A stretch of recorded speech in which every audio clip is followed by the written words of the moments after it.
Ahora bien, en sentido inverso, todo desarrollo vital se deja también atribuir a divisiones graduales de las moléculas orgánicas, de modo que el proceso de división comienza en el núcleo como acaba en ello en los procesos de fusión. Habría que suponer, observa Fechner, que moléculas orgánicas puedan caracterizarse mejor como asociaciones. En alemán la palabra es Verbände. Que moléculas inorgánicas y orgánicas y asociaciones inorgánicas enteras se enlacen, como también que moléculas orgánicas tomen componentes de moléculas inorgánicas. Se trata de dar cuenta de condiciones de espacio-tiempo que contienen ya los elementos genéticos diferenciales del orgánico. Voy a pasar por alto algunas citas. Como les mencioné, el texto está un poco repleto de citas. Las modificaciones de forma espontánea se dejan representar bajo estas condiciones ya al estudiar entidades como las moléculas orgánicas más simples, ya al estudiar sistemas orgánicos de esas moléculas o inclusive sistemas mixtos. Fechner se pregunta si los organismos más simples que conocemos son agregados o masas uniformes constituidas, tal como aparecen bajo el microscopio. Si en lugar de considerar las moléculas orgánicas simples los considerásemos como sistemas de tales moléculas en asociaciones orgánicas de las mismas, la concepción propuesta no se modificaría sustancialmente. Palabras de Fechner. Según la representación que nos hacemos de una asociación orgánica de moléculas orgánicas, esta tiene que admitir espontáneamente todas las modificaciones de forma o configuraciones que puede admitir receptivamente por fuerzas de presión y tracción exteriores a un tejido elástico que incluye esferas sólidas. Difícilmente podía hacerse pasar esa visión sobre la constitución orgánica básica por una mera hipótesis. Esta visión, escribe Fechner, era sustancialmente exigida por la imposibilidad de explicar las apariciones de vida de los organismos de otro modo que en su fundamento. Ella, dice Fechner, ofrecerá un punto de abordaje para permitir que se desvele, literalmente que aparezca pensable, el primer surgimiento de los organismos en un tiempo primitivo de la Tierra, sin tener que acudir a nuestro recurso por generatio equívoca. Aquí es Fechner profundamente leibniziano.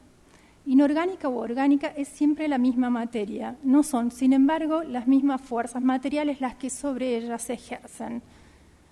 Lo que da cuenta de la morfogénesis, como ha señalado Deleuze, son fuerzas materiales suficientes allí donde se ejercen para hacer de la materia única una materia orgánica. Se trata de fuerzas colectivas o derivativas, unidades primarias activas que preforman a los órganos. ¿Bajo qué condiciones pasa una diferencia a ser vista como individual? El modo en que Fechner plantea el problema de la diferencia individual está relacionado al modo en que Simondon desarrolló el concepto de transductividad. En la reelaboración simondoniana de la ontogénesis se diría que Fechner y Simondon se dan la mano a través de casi un siglo. La diferenciación presupone la individuación como campo intenso propio. El empleo en biología del paradigma extraído del dominio de la física,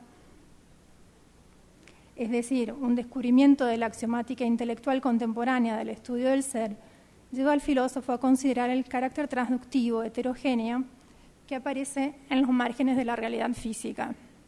En el ser viviente, la interioridad y la exterioridad están por todas partes, estando los medios interiores en contacto con una exterioridad relativa. En Fechner, lo fundamental no es la constitución química o el estado de agregación o de organización de la materia, sino el movimiento. Les leo otros pasajes sobre la diferencia entre lo orgánico y lo inorgánico que remiten a cierta idea de relación amplificante a un proceso de amplificación constructiva. Las moléculas orgánicas también pueden además diferenciarse de sí mismas en igual ensamblado químico por medio de discrepancias en el orden y distancias de las partículas y después de esto, a través de asociación inorgánica, formar masas de propiedades químicas y físicas muy diferentes. Ahora, solo es, en el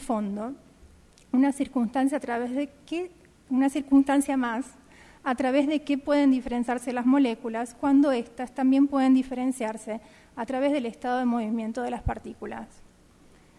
Pero no solo moléculas orgánicas de inorgánicas, sino también orgánicas entre sí van a poder diferenciarse con esto, agrega Fechner, siendo pensables los diversos modos del movimiento implicado en las partículas frente a los estados de oscilación de las partículas en las moléculas inorgánicas relativamente simples, que permiten poca variación, que pueden reducirse a más o menos rectilíneos y elípticos menos perturbados.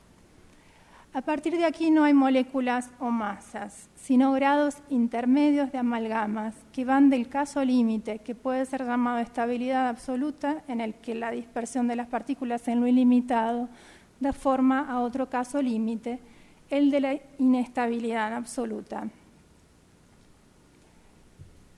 Podría sostenerse, por tanto, que lo discontinuo es discontinuidad de las fases.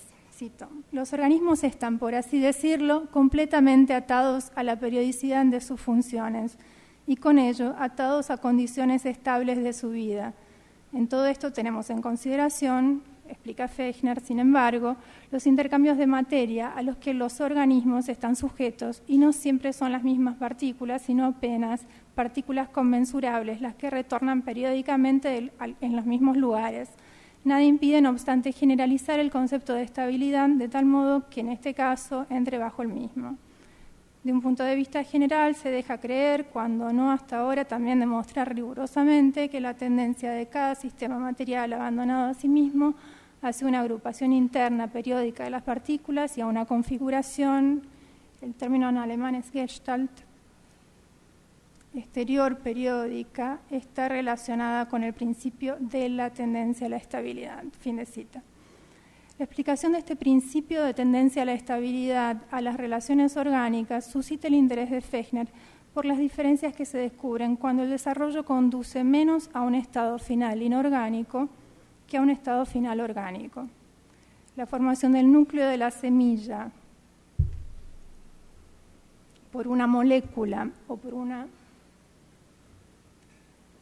asociación de moléculas en estados de movimiento internos característicos diferentes, esto es, el tiempo de desarrollo de la semilla, supone una descomposición del movimiento como determinación interna. En este sentido, Simondon subraya que la especie avanza en el tiempo a modo de capas moleculares activas en el borde del cristal en vías de formación. Los procesos de morfogénesis, la relación entre la especie y el medio, se producen en los dos dominios, físico y vital, puesto que hay un tiempo de relación de analogía real fundado sobre una identidad de dinamismo genético. Pero mientras en el sistema físico la transducción es directa, en el ser viviente es indirecta, en el sentido de Simondon. Ahí estoy recuperando nuevamente ideas. Según Fechner, la posibilidad de surgimiento de diferentes seres se limita en el transcurso del desarrollo de todo el reino orgánico, debido a que el principio de la tendencia a estados estables no solo es válido para el desarrollo de los organismos, sino también para todo el mundo exterior y para la relación entre ambos. Así como condiciones de desarrollo internas de los organismos, sus condiciones de desarrollo externas se estabilizan cada vez más. Estas se encadenan en periodos y ciclos cada vez más determinados, de modo que el desarrollo de las semillas de igual condición se conduce también cada vez más en las mismas vías. Mientras que, por un lado, las semillas conservan para iguales fases de desarrollo, iguales condiciones de desarrollo exteriores.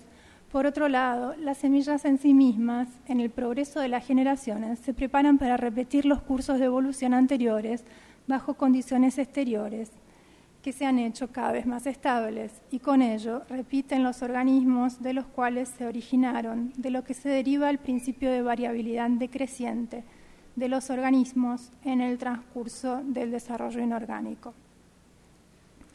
El escrito de Fechner presenta más adelante la utilización psicofísica y teleológica de los principios precedentes, un encadenamiento de axiomas que se despliega en las perspectivas más extrañas.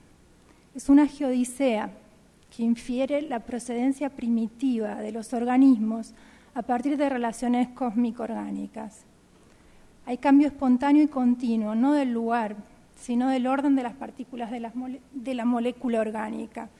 y del orden de las partículas de la Tierra en movimientos implicados en relación con un centro de gravedad y entre ellas. A partir de lo que Fechner reconoce como el carácter distintivo del estado orgánico en relación con el inorgánico, toda la Tierra puede ser pensada bajo el punto de vista de un único organismo sin injerencia de estados inorgánicos.